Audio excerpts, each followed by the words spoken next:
Did you know that criminal aliens who are out of status have also run out of luck? If they return to the U.S., they're going to be fair game in Orange County, and so will sexual predators who prey on children. Next on Full Disclosure.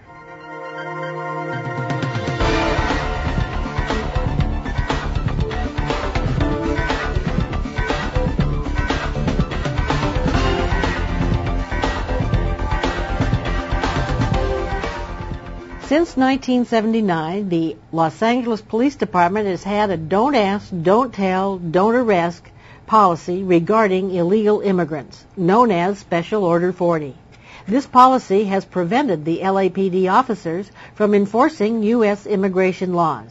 Sheriff Mike Carona told Full Disclosure that Orange County has a much different approach. In Orange County, we're not handcuffed by Special Order 40, but we're doing something kind of unique and different in the Orange County Sheriff's Department. We're actually proposing a cross-designation, cross-deputization program where we would have an agreement with the Immigration Customs Enforcement to train our deputy sheriffs as Immigration Customs Enforcement officers, and would allow them to access the federal computer system to determine those people who have committed crimes in this country, have been deported, and are back in this country illegally. Before they commit another crime, we can arrest them on that federal felony for having re-entered the country as a career criminal. How has the community responded to this novel policy? Is there support or resistance, we ask him. We've been getting broad support from the community. There are groups that represent the immigrant community or immigrant rights, and they have been very vocal in opposition to this particular program. But we've sat down with them, and we spent a lot of time walking them through what we're trying to accomplish. Groups like MALDEF and Los Amigos. And frankly, they've been very good about explaining to us their concerns about the chilling effect in their community and about the concerns that they have of going after individuals who are simply just undocumented. And we've made it very clear to them that this is focused on career criminals who are in this country illegally, and that we can identify those individuals.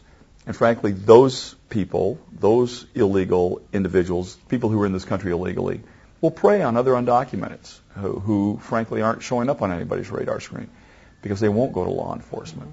And so I think the community's coming, as a consensus, the community's coming to understand this is a good program, it's good law enforcement, it's good partnership, and it's a way to create enhanced public safety. The bad news is that we still have about 14% of our jail that are undocumented individuals who've committed crimes that are in our jail. Now, there needs to be a way to try to move those people out of the system and into the federal system to deal with the immigration issues rather than leaving that at the local doorstep. There's one additional problem, and that is the state prisons are overcrowded. And Secretary Hickman, who is the head of the state prison system in California, has really been doing a great job of trying to figure out how he's going to put his finger in all the holes in the dike. But as part of that, we have a backlog of individuals, almost 700 right now in my jails, that have been committed to state prison, have been found guilty of felonies and been committed to state prison, and yet there's no place to put them. So we're housing them here locally. And we need to get over those two major issues to really reduce the jail overcrowding in a substantial way. Orange County Sheriff Mike Carona has been recently embroiled in a controversy regarding his appointment of reserve deputies. We questioned him about the accusations that he's been giving a badge and a gun to unqualified individuals based on campaign contributions. This was his response. There is not a problem with the way we've been doing business. In fact, unlike what the LA Times has written, and that's the part I love about full disclosure, we get to make full disclosure. There was not an issue about backgrounding individuals or giving badges to individuals that had not been through training or had not been through background. I had a disagreement with the Post Commission with respect to 86 people on the timing as to when those events occurred. And as a result of some negotiations, we've resolved that problem with the Post Commission. But I can tell you right now that the Orange County Sheriff's Department, we believe, is a model for the way reserves should be set up. Last year, the reserve deputies and our civilian counterparts, which we call professional services reserves, they're civilian volunteers that work for the department, gave over 122,000 hours of service to our community. Unlike a lot of other law enforcement agencies throughout California, we do not pay our reserves at the Orange County Sheriff's Department. These are all volunteers, which means they do this for free. They do the training for free, and the hours that they're required to put in, they give to the community for free. And what about the criticism alleging that he hires friends as reserve deputies? We asked him to explain. I always find it comical that a lot of the detractors say, well, Sheriff Carona goes out and hires, his friends, to come in and do this. I want to stress 2 points. The first one is, I doubt I could go out and get my enemies to come and give their time for free to this department. By definition, they don't like me and they probably don't like the department. So the people that I'm going to go to are those individuals who have already shown an interest in me and or the Sheriff's Department. And the second point I want to stress is I didn't hire any of these individuals. They're not being paid.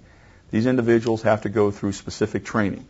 And then if they've been through that training, they have to volunteer their hours into the community. Last year, 122,000 hours. I think that's an incredible gift. And so it isn't a, you do this for me and I'm going to give you a paycheck. These are people who, the only thing that they are doing for this community is giving their time. In July 2002, 6-year-old Samantha Runyon was kidnapped, sexually abused and killed by a man who allegedly lured her from her front yard by telling her he had lost his dog. With surprising swiftness, the Orange County Sheriff's Department arrested a man named Alejandro Avila, who was subsequently convicted for the crime. Avila had also been charged in 2001 with molesting his 9-year-old daughter and another girl, but was acquitted. Avila was not on the California sex offenders register as he had not been convicted of any sexual offenses. We asked Sheriff Carona if he had any ideas on how to better protect the vulnerable children from sexual offenders. One, we need to educate the public. Number two, we need to educate parents. They need to spend time watching over their kids and recognizing that children are at risk. There are a number of good programs through the National Center for Missing and Exploited Children, educating the public, educating the community. The second part of it is we need to go after these pedophiles, these sexual predators. Most of these people have committed crimes and are known suspects. Unfortunately, unlike drug addiction or chemical dependency, sexual predators don't get over their disease. They continue to prey on individuals. It is something that is just embedded in them, and I don't know why. I'm not a psychologist, but I do know that they are repeat offenders. And so we look at this massive database that we have across America, where these people are. They have to register as sex offenders. We know where they're supposed to be, and if they're not there, we should be going after them and arresting them, taking them off the streets for failing to file. If we know where they are, we need to let the public know that they're in the community, and we need to watch them very closely. A lot of these people, and with technology, can be watched extremely closely, especially our high-risk sex offenders that are back on the streets. We now have the ability to track people electronically. I think there should be a federal and/or state mandate that these individuals who are released on probation or parole are monitored for the rest of their life using this type of equipment. And if they violate the terms and conditions of parole or probation, they need to be arrested and taken off the streets. The last portion of that is very severe punishment around people who are convicted for significant sex offenses, so that they're not back out in the streets. There are people who unfortunately get released on probation and parole that should never be back in the community. And I think we as a society need to take a real hard look at that. Would more severe punishment help? Do we need court reforms or more aggressive mandatory sentencing guidelines to get these individuals locked up and out of society, we asked him? Well, the punishment varies based upon the crime, and on basis that's appropriate because the judges are responsible for looking at all the facts and then making a decision. The problem we have is that there are individuals who are just known sexual predators. They will go back out and cause problems. And yet the judges, in some cases, are limited because the law says you can only give them 5 years or 7 years or 10 years. And so these people are going to be back on the streets. Those individuals, and I think the media did a pretty good job of portraying one man who said, if I'm released, I will go back out and commit additional sexual offenses on children. He said it on camera. Well, there's an individual that is making a plea for help for himself.